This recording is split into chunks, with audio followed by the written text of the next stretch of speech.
बिस्मिल्लाहिर्रहमानिर्रहीम। अस्सलाम वालेकुम स्टूडेंट्स। आई होप आप सब खैरियत से होंगे।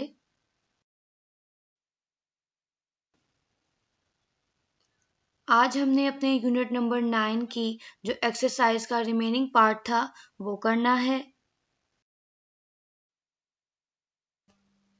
Question number 3, match the definitions in column A with the correct term in column B. Column A में आपको डेफिनेशंस दी गई हैं और कॉलम बी में टर्म्स दी गई हैं।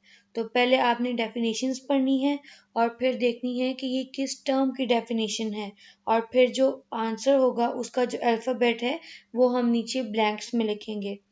First, two inclined planes join back to back used to cut or split things apart।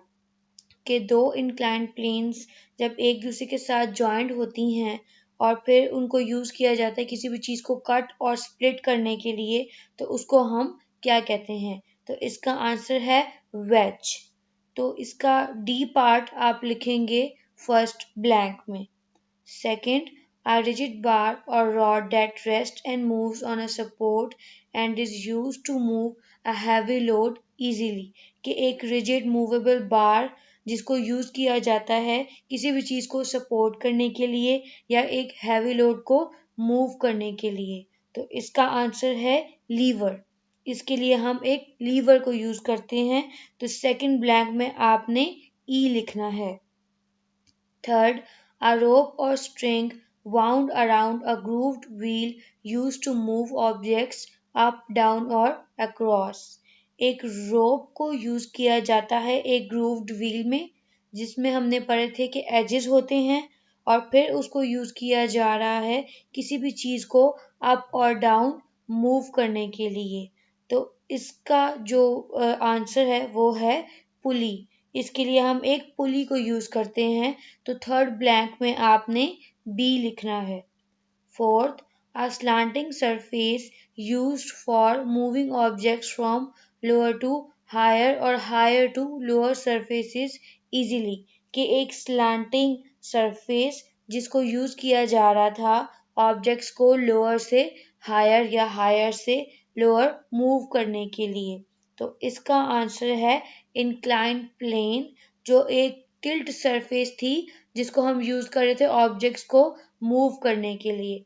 तो फोर्थ ब्लैंक में आपने ए लिखना है। Fifth, an inclined plane wrapped around a cylindrical pole that is used to fasten or hold things together। कि एक inclined plane यानी कि tilt surface जो कि रैप थी एक सिलेंड्रिकल पोल जो कि अंदर से बिल्कुल हॉलो होता है और उसको यूज किया जा रहा है चीज़ों को आपस में ग्रिप उनकी मजबूत करने के लिए। तो इसको ये जो चीज़ हम यूज करते हैं उसका नाम है स्क्रू। स्क्रू को हम यूज करें डिफरेंट चीज़ों को एक दूसरे के साथ टाइटली होल्ड करने के लिए। तो जो फिफ्थ ब्लैंक है उसमें आपने लिखना है सी।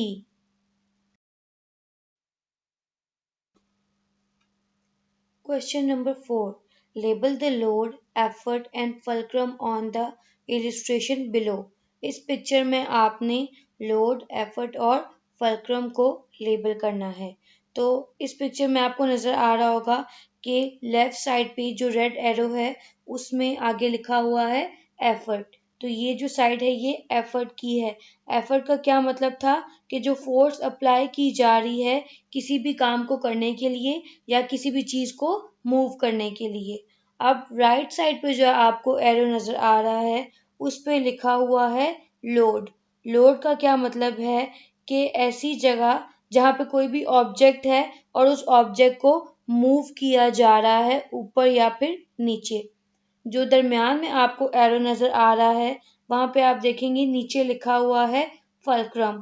फल्क्रम हमारे पास वो पॉइंट है जहां पे उस चीज को मूव करने के लिए सपोर्ट मिल रही होती है।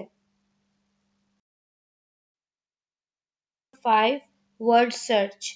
Find and circle the names of the following words in the square below। यहाँ पे ये लिस्ट दी गई है आपको। ये वर्ड्स हैं जो आपने इस पजल के अंदर फाइंड करने हैं। तो ये आप पहले खुद भी ट्राई कर सकते हैं कि जो भी वर्ड आपको मिलेगा उसको इस तरह आपने सर्कल करना है। लेकिन फिर भी अगर आपको कोई वर्ड नहीं मिलता तो यहाँ पे ये पजल सॉल्व कर दी गई है। यहाँ से आप देख के उसी तरह उसको अपनी वर्कबुक पे नोट कर सकते हैं और उस वर्ड को सर्कल कर सकते हैं। सो स्टूडेंट्स, आई होप आपको आज का लेक्चर समझ आ गया होगा। जो क्वेश्चंस हमने किए हैं वो आपने नोट करने हैं और फिर उनकी पिक्चर व्हाट्सएप ग्रुप पे सेंड करनी है ताकि आपका काम चेक हो सके। तो मिलते हैं अपने नेक्स्ट लेक्चर में। तब तक के लिए अल्लाह हाफिज। Stay home, stay safe.